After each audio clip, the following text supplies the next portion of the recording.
The most frustrating job in the world is getting the carbs back on a V4 motorcycle, like my little Honda VFR400 here, until you know this trick.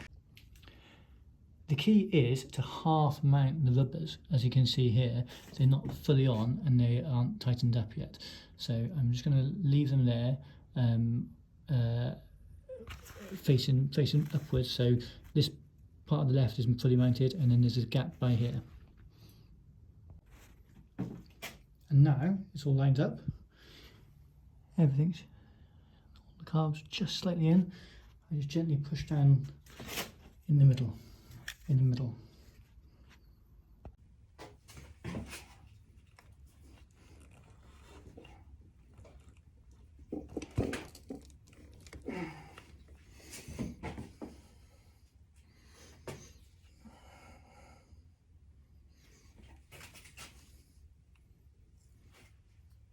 Done.